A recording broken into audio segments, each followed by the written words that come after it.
Alerte coronavirus. Attention, attention, le coronavirus se transmet très facilement et fait des ravages. Pour l'éviter, le port du masque de protection est obligatoire en tout lieu. Dans l'administration publique ou privée, dans les réunions, les rencontres, dans les marchés, les magasins, les boutiques et lors des déplacements, le port du masque est obligatoire. Même dans les lieux privés, dès lors que l'on n'est pas seul, le masque doit être le fidèle compagnon. Mais attention, le port de masque de protection ne dispense nullement d'appliquer les autres mesures de prévention, notamment le lavage des mains à l'eau et au savon et l'observance de la distance de sécurité sanitaire d'au moins 1 mètre entre personnes. Enfin, s'abstenir de porter des gants en vue du lavage régulier des mains à l'eau et au savon ou de l'application de gel hydroalcoolique. Pour tout savoir sur l'épidémie du coronavirus au Bénin, rendez-vous sur le site web www.gouv.bj/coronavirus. Ceci est un message du gouvernement de la République du Bénin. Bonsoir à tous. Dans l'actualité ce soir, une rencontre sous-régionale se tient à Cotonou. C'est dans la perspective de l'évaluation du Bénin à travers le mécanisme instauré par l'UEMOA pour donner un coup d'accélérateur à l'intégration régionale. Vous en saurez davantage. Des chantiers routiers en cours à Porto Novo changent le visage de cette capitale. Celui dénommé La Rocade vient mettre fin au calvaire des populations, assurent les images.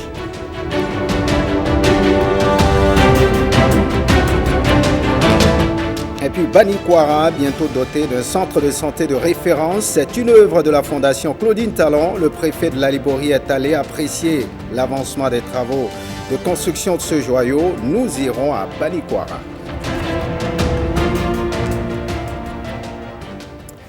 Bienvenue, si vous nous rejoignez, on prend donc la direction de Porto Novo. Le quinquennat de Patrice Talon qui tire vers sa fin est de plus en plus apprécié au sein de la population et les voix s'élèvent de plus en plus pour lui rendre hommage. L'ensemble des élengueurs du port autonome a adressé un message de remerciement au chef de l'État qu'ils appellent particulièrement l'homme de la situation. Voici la déclaration de leur porte-parole au micro de Marcel Arrossi.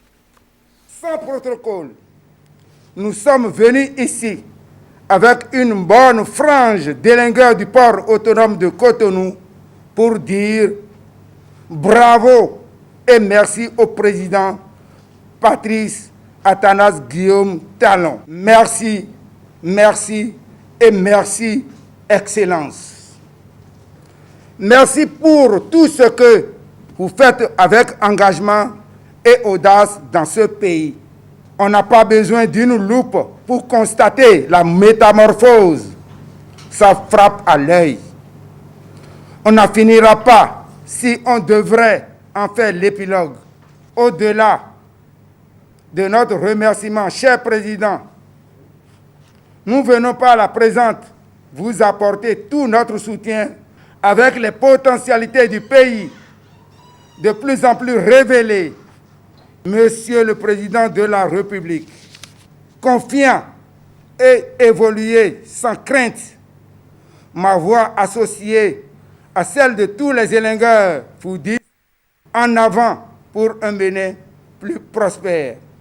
Excellence, nous savons que vous ne nous avez pas oubliés. Je voudrais, au nom de tous ces travailleurs de ce domaine d'activité, vous demander de penser à nous.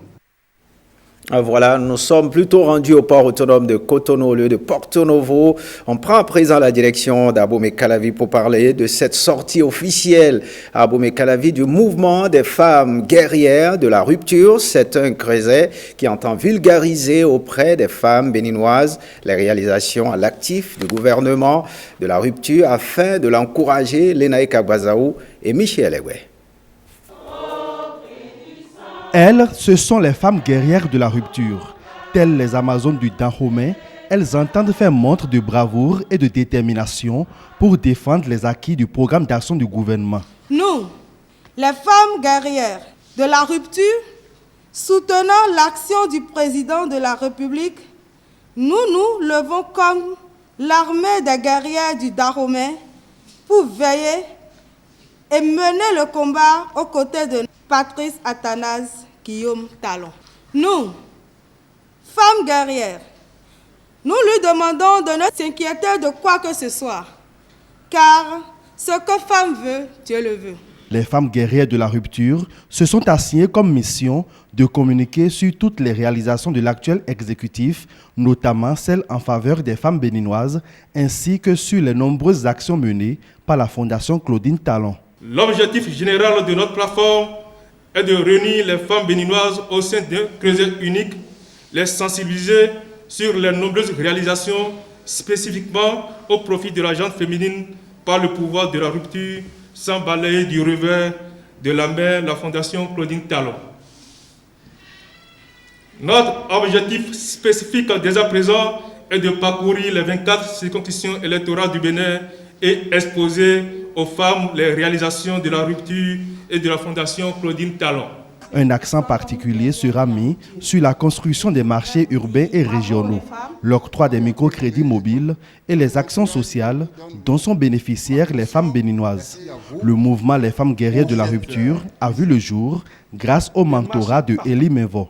Ce que la femme veut, Dieu veut. Et c'est d'ailleurs pour cela que j'ai accepté d'être le parrain des femmes de la rupture. Parce que l'enjeu est grand. Regardez aujourd'hui toutes les réalisations faites par le chef de l'État, son Excellence, le président Patrice Talon. Les femmes aujourd'hui au Bénin doivent être fières des marchés partout, des infrastructures marchandes partout, flambant neuves. Pour le parrain des femmes guerrières de la rupture, le gouvernement du nouveau départ aura contribué plus que jamais à un meilleur positionnement des femmes béninoises dans l'arène politique. C'est au temps du président Patrice Talon que la femme a retrouvé sa place au niveau de l'Assemblée nationale.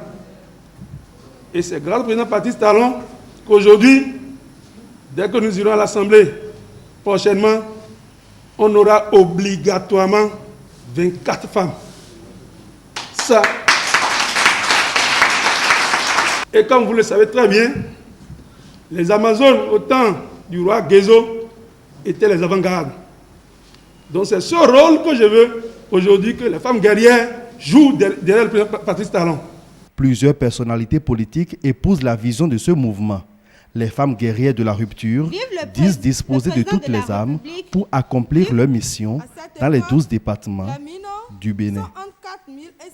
Voyons cette vulgarisation du PAG. Les membres du mouvement Bénin Révélé soutiennent le président Patrice Talon et ses réformes. Ils entendent faire la vulgarisation du PAG dans les 77 communes du Bénin. Ils étaient en congrès constitutif samedi dernier, un rassemblement qui a mobilisé presque tous les militants. Occasion pour le coordonnateur de ce mouvement de rappeler les grandes réalisations du gouvernement. Depuis 2016, Gilbert Quimper est au micro de Chrisette Tongodo et Daniel Ada. L'école béninoise a retrouvé progressivement ses lettres de noblesse et le Bénin sa renommée de quartier latin d'Afrique. Mieux que par le passé, l'eau potable, l'électricité sont de plus en plus disponibles et accessibles aux populations dans la plupart de nos localités. Les récents résultats aux examens de fin d'année confirment à suffisance la pertinence et le succès des options faites. La procédure de gestion des finances publiques, de l'économie, de la justice, plus d'impunité, le Bénin est devenu une destination sécurisée pour les investisseurs. Du foncier dont la sécurisation s'est améliorée. Notre pays bénéficie de nombreuses infrastructures routières, sportives, culturelles, artisanales, etc., militantes et militants. Ce sont là autant de facteurs déterminants dans l'effort consenti qui a permis de repousser les barrières de la pauvreté et celles de l'extrême pauvreté. Au total, le Bénin a été révélé et sera davantage révélé grâce à un homme, le président Patrick Athanase Guillaume Talon.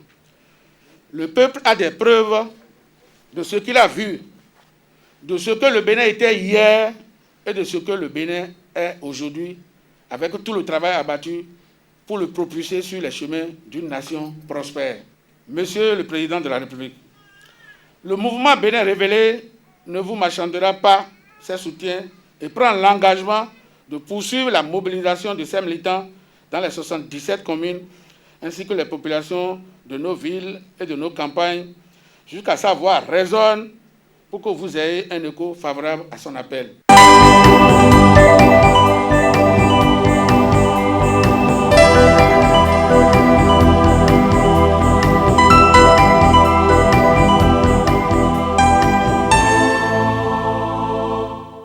On marque à présent un arrêt à Porto Novo où plusieurs chantiers routiers sont en cours dans la capitale de notre pays, Porto Novo, afin de la faire rayonner davantage. Nous nous intéressons aujourd'hui au chantier dénommé la Rocade qui vient mettre fin au calvaire des populations en ce qui concerne la circulation à l'intérieur de la ville. Lénaï Kabwazaou et Daniel Ada nous en disent plus. Regardez. Cette voie en construction ceinture la capitale et est à juste titre baptisée la Rocade. Elle traverse et relie plusieurs quartiers de Porto Novo. La Rocade prend en compte un linéaire total de 6 km, en quittant le carrefour Beau Rivage pour le boulevard du Cinquantenaire. Les travaux en cours constituent un véritable soulagement pour les populations longtemps confrontées aux difficultés de circulation dans la ville. C'était de n'importe quoi, c'est de catastrophe.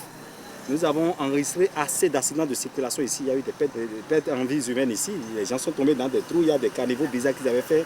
Et il y a eu trop de désastres. Surtout qu'il y a des collèges dans la zone. Sincèrement, les enfants ont souffert. Et nous allons dire seulement merci au président. Sincèrement, un grand merci à lui pour ce qu'il est en train de faire pour la ville capitale. Je ne peux même pas lui dire merci. Seul Dieu peut lui dire merci. Et ce qu'il a commencé n'a qu'à aller jusqu'au bout. Aujourd'hui, les gens ont commencé par circuler. Vous avez constaté que Porto Novo est en train de se métamorphoser. Et nous étions les premiers à commencer par crier.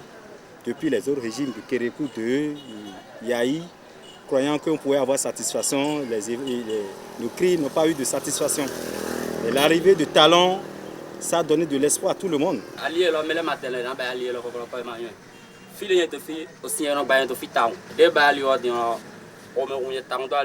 Personne ne savait que cette voie serait construite un jour. L'inondation régnait en maître ici. Aujourd'hui, je suis content. J'ai beaucoup de clients. Des clients qui ne venaient pas avant à cause de l'état de la voie. On remercie le chef de l'État. Il travaille. Qu'il soit béni. Tout change. Arrivé ici, les gens me taquinent. Vulcanisateur, c'est une belle voie qui passe devant ton atelier. Je suis content. Avant, la voie n'était pas du tout bonne. De plus, il y avait la boue partout. Et surtout s'il pleut là, ce n'était pas du tout facile. Ce n'était pas du bonbon. Et pour aller à l'école, c'est du problème. Je remercie le président pour ses travaux. Il a débuté depuis un temps. Le président a une bonne idée pour le Bénin, pour notre pays. On le remercie infiniment. Grâce toujours au programme d'action du gouvernement, une autre voie vient en complément de la construction de la Rocade. Il s'agit de la rue des Manguiers, principale rue en face de l'Assemblée nationale. Elle a fait peau neuve, au grand bonheur des riverains. La voie, elle est d'une qualité rare que j'ai fait le constat moi-même parce que je vois beaucoup de voies.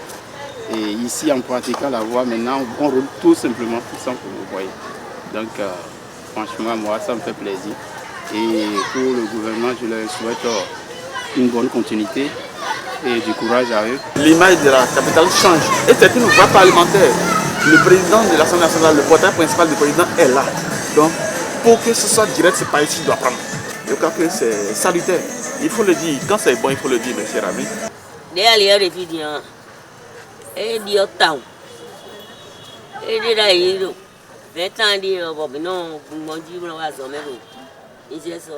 L'état de la voie a changé. Je l'emprunte il y a plus de 20 ans pour aller vendre à l'INGEPS. Nous avons souffert. La voie était tortueuse et on était victime de braquage. Aujourd'hui, ce qui a changé aussi, c'est l'éclairage public, ce qui assure la sécurité. Vraiment, félicitations au chef de l'État.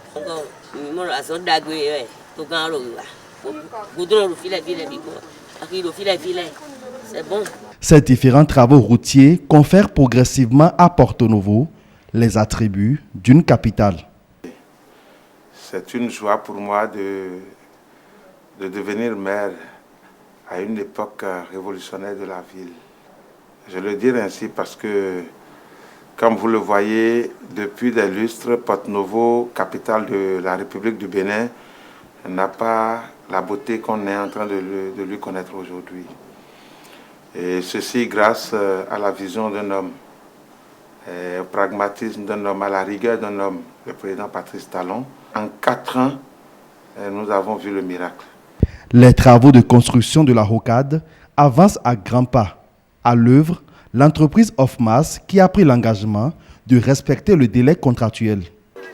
Globalement, le taux d'avancement physique, c'est la voisine de 36%. Le délai contractuel fin de travaux, c'est le 21 septembre 2021. On va mettre le paquet pour être au délai. On va respecter les délais normalement. Avec l'achèvement de ce chantier routier, plus grande sera encore la joie des habitants de la cité d'Aïnovie.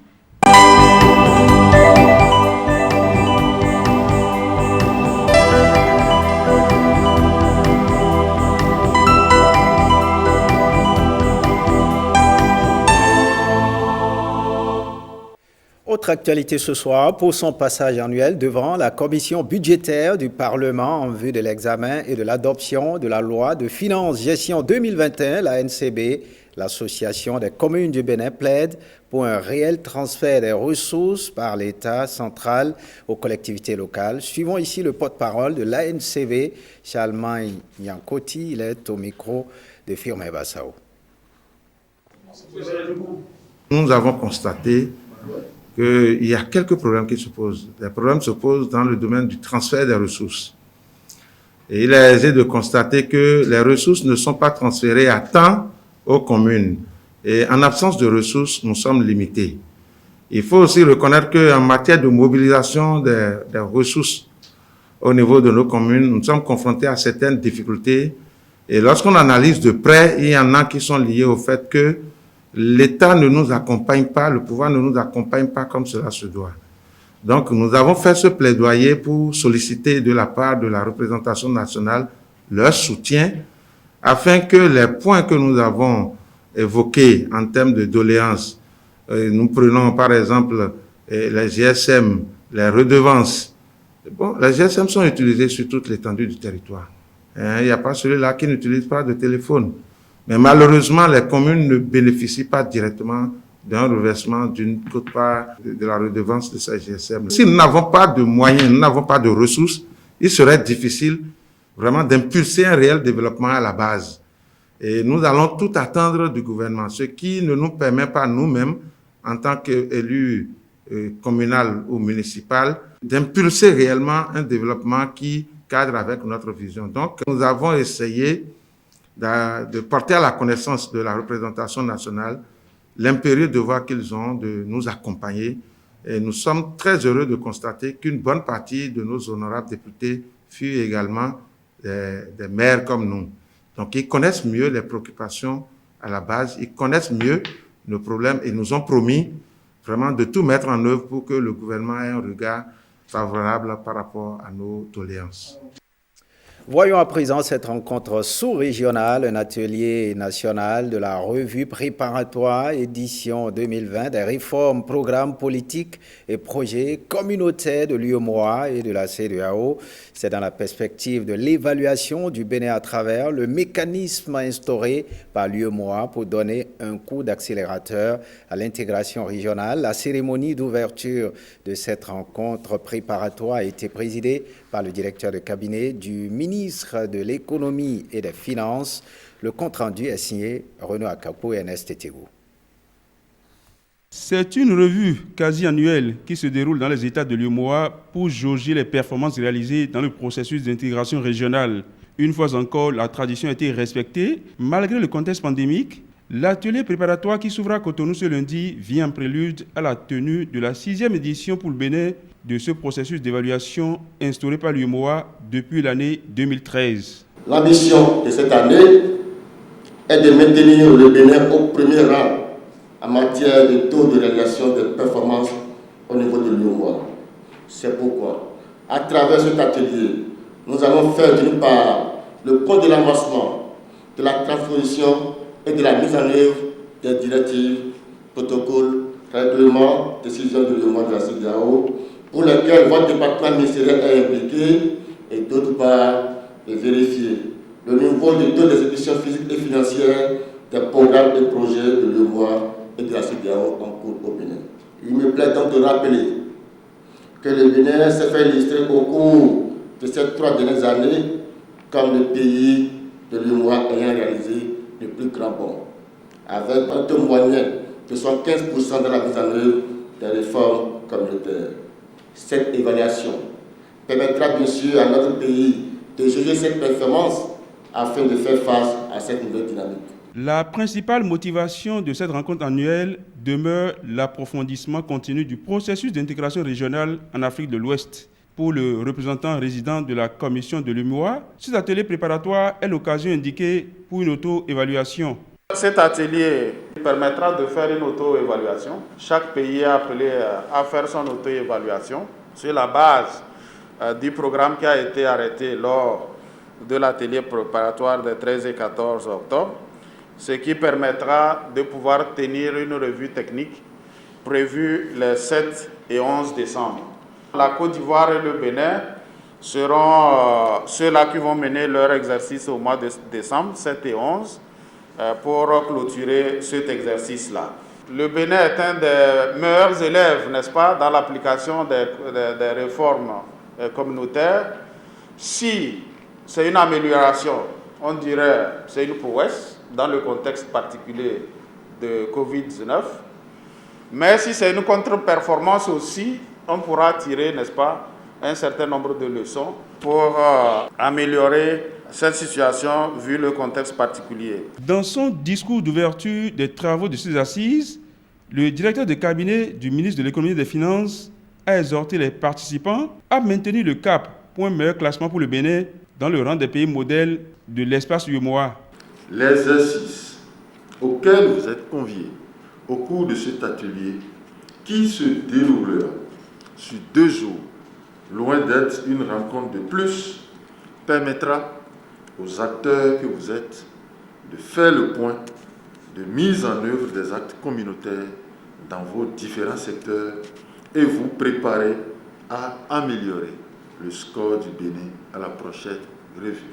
Je reste d'ores et déjà convaincu, au vu des expériences passées de cet exercice, que les communications qui vous seront présentées tout au long de ces assises, ainsi que les échanges fructueux, seront enclins à renforcer vos capacités et à vous aguerrir pour la mise en œuvre efficiente des réformes politiques, programmes et projets communautaires. Le top est ainsi donné pour 2 jours de travaux, avec des choix plus judicieux dans le processus d'accélération de la transposition des tests communautaires. Sous le haut patronage de la Commission de l'Union économique et monétaire ouest-africaine, UEMOA, la 6e édition du Salon d'affaires de l'innovation et du partage des banques et PME de l'UEMOA a eu lieu du 5 au 8 novembre 2020. Le thème central fait un clin d'œil à la pandémie et son influence sur le commerce sous-régional. Patrick Diossou et François Zissou.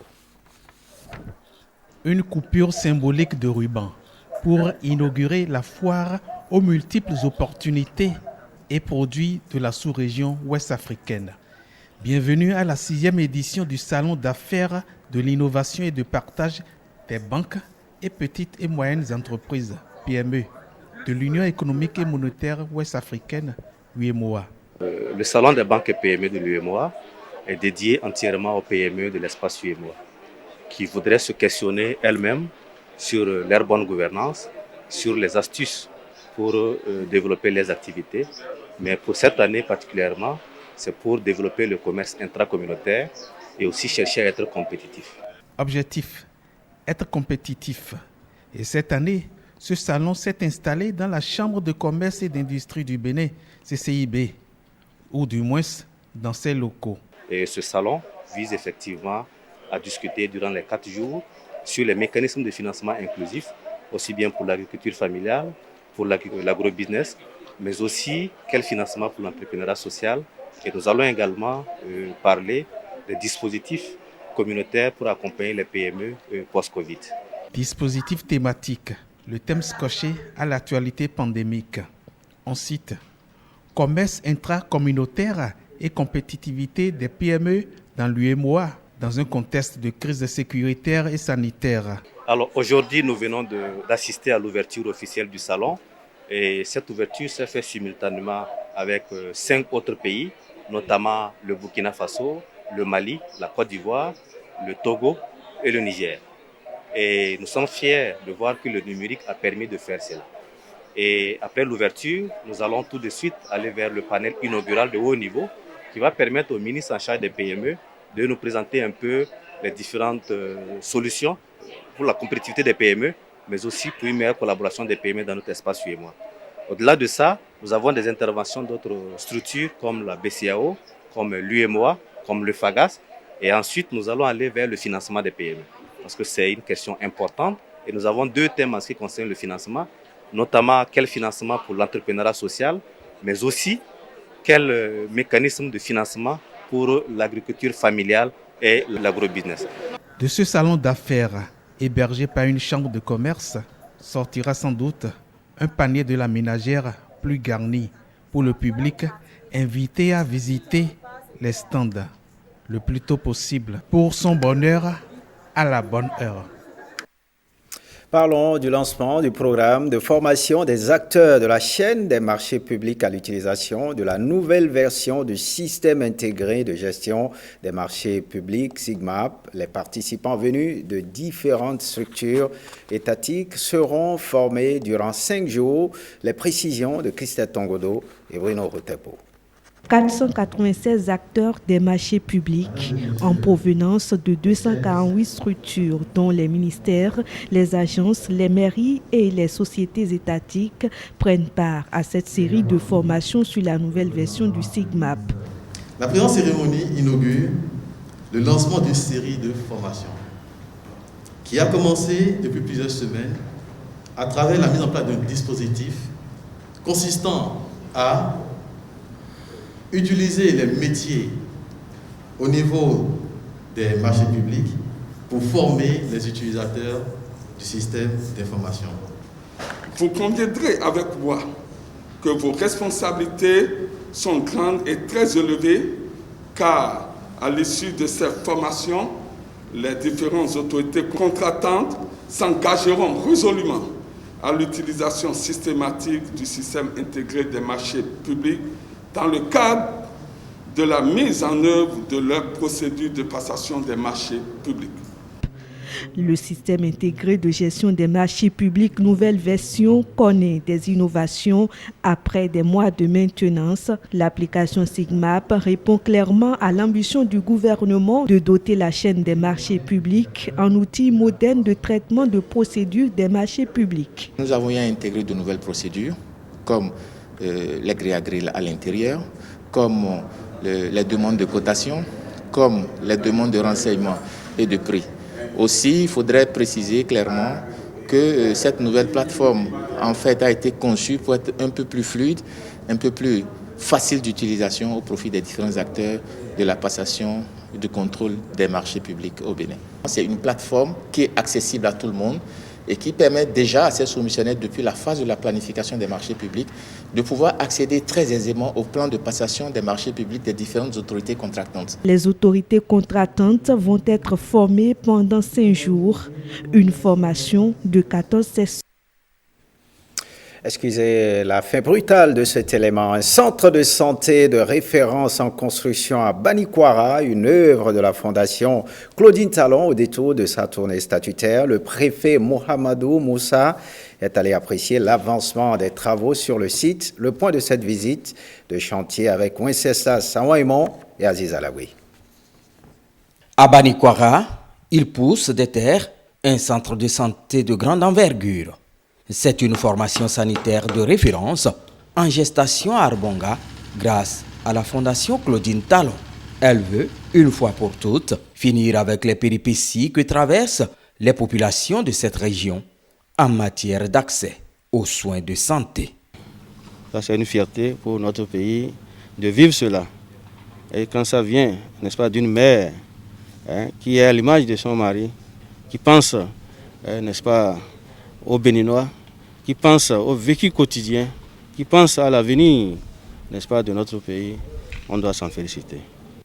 L'accès aux soins de santé de qualité à moindre coût est un soulagement pour les autorités politiques et administratives. C'est vraiment un chef-d'œuvre que la première dame est en train de faire pour le bonheur des populations de la commune de Banikwara. Ce centre va desservir plus de 12 000 âmes dans cette localité. C'est un centre de référence, c'est un centre qui va permettre réellement aux populations de Banikwara d'avoir accès à des soins de santé de qualité. Les mots nous manquent pour remercier et saluer la première dame.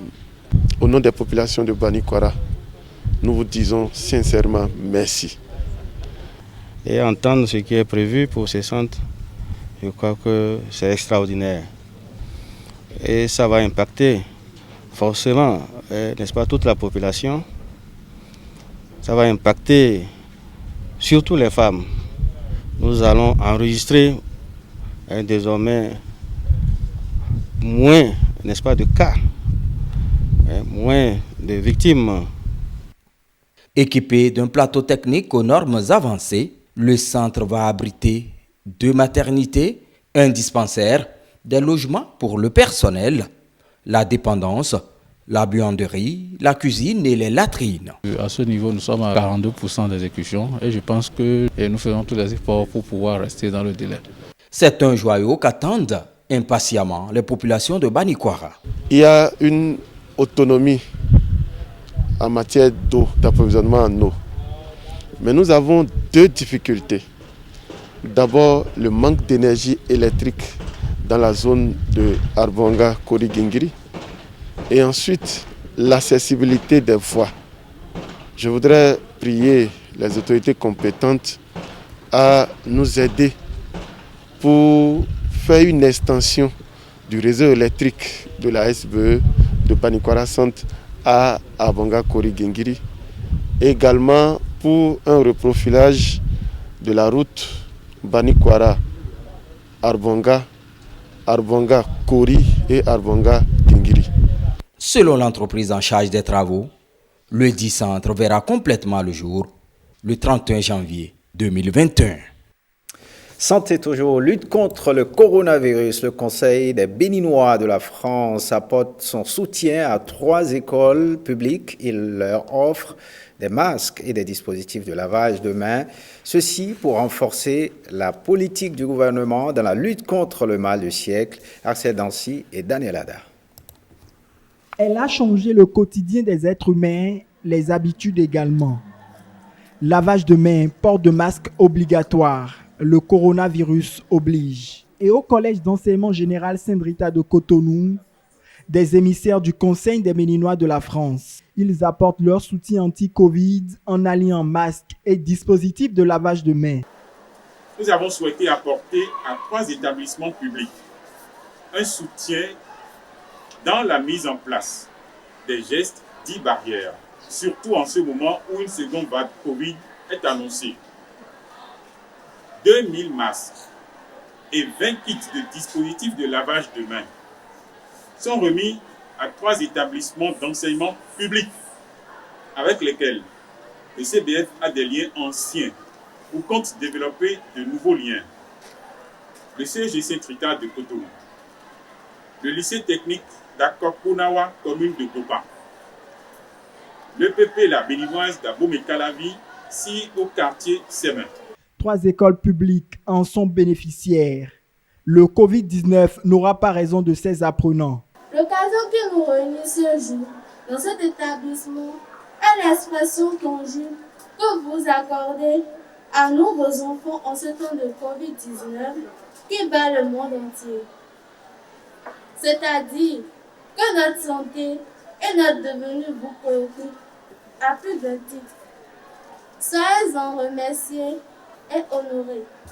L'abbé Pierre disait, je cite, « On n'est jamais aussi heureux que dans le bonheur qu'on donne. Donner, c'est recevoir. » Fin de citation. Chers membres du CBF, recevez ici et maintenant nos sincères remerciements pour ce bonheur que vous nous donnez et pour cet honneur que vous nous faites. Merci, chers amis béninois venus de la France, d'avoir puisé dans vos bourses déjà insuffisantes pour penser à vos frères et sœurs, les élèves, sur l'offre de ces objets très utiles en ce temps de Covid-19. Daigne le Seigneur vous bénir et vous combler au-delà de vos espérances. Merci au CBF et ses organismes. Nous promettons d'en faire bon usage tout en ayant nos mains tendues, nos oreilles encore à l'écoute pour d'éventuelles solidarités pour nos enfants. Moment de partage, mais aussi de témoignage, le CBF a fait des émules. Cette aide d'humanisme du CBF vient renforcer la politique du gouvernement dans la riposte contre le mal du moment. Parlons de ce festival. Parakou accueille du 19 au 25 novembre 2020 prochain la 9e édition du Festival international du cinéma. À quelques jours du dit événement culturel, les initiateurs ont animé un point de presse. Cette rencontre avec les hommes des médias consiste à dévoiler les programmes dans le contexte de la Covid-19. Suivez ici le délégué général de ce festival au micro de Nestor Sella. Au cours de cette 9e édition qui est caractérisée par la crise sanitaire que le monde entier est en train de vivre, les dispositions sont prises pour que cet événement se déroule dans de bonnes conditions en suivant les gestes barrières, les dispositions prises par le gouvernement. Je voudrais d'abord saluer les partenaires aussi qui nous accompagnent puisqu'ils ne sont pas très nombreux cette année. De façon précise, les diffusions de films vont se dérouler à partir du 19, parce que le festival tient du 19 au 25 novembre 2020. Et donc, nous avons 22 films. Sur les 113 que nous avons reçus, on a pu sélectionner 22. Nous avons bien évidemment près de 15 films béninois et 2 de Parakou. Pour le compte de cette 9e édition, je pourrais noter comme particularité la communication. La communication, le masterclass, j'allais dire, à l'endroit des plus petits. Parce que pour nous, en organisant ce masterclass, ça nous permet de préparer la relève pour que le cinéma béninois, à tous les niveaux, ait une nouvelle génération qui pourrait la porter dans les jours et dans les années à venir.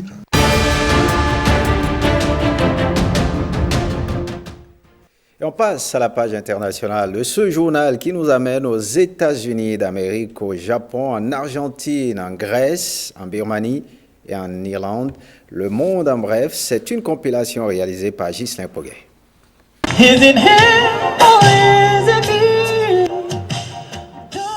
Au lendemain de l'annonce de Joe Biden à la présidence des États-Unis, les fêtes se poursuivent dans la capitale, vers Black Lives Matter Plaza, devant la Maison-Blanche. Les Américains dansent et achètent des vêtements aux couleurs de Biden et de Harris.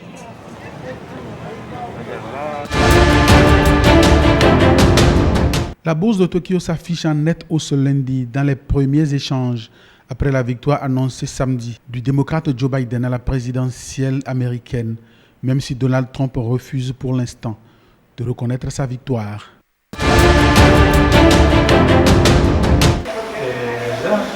Malgré un recul des cas de Covid-19 dans la province de Mendoza, en Argentine, le personnel médical demeure prudent alors que les unités de soins intensifs restent bondées.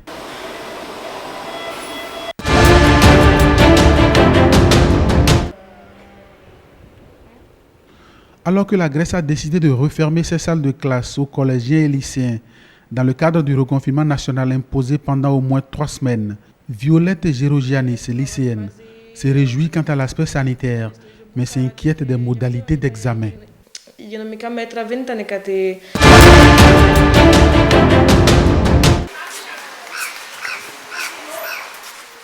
Images de kiosques à journaux et de personnes qui achètent et lisent le journal en Birmanie, alors que la population a voté dimanche pour des législatives qui devraient permettre au parti d'Aung San Suu Kyi, très critiqué à l'international pour sa gestion de la crise des musulmans Rohingyas, mais toujours adulé par une majorité de la population, de conserver le pouvoir.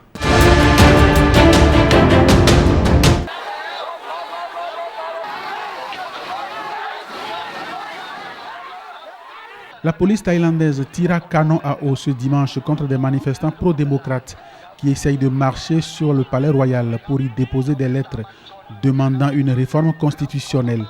Il s'agit de la deuxième fois que la police utilise un canon à eau contre les manifestants dans le pays. Alerte coronavirus. Attention, attention, le coronavirus se transmet très facilement et fait des ravages. Pour l'éviter, le port du masque de protection est obligatoire en tout lieu.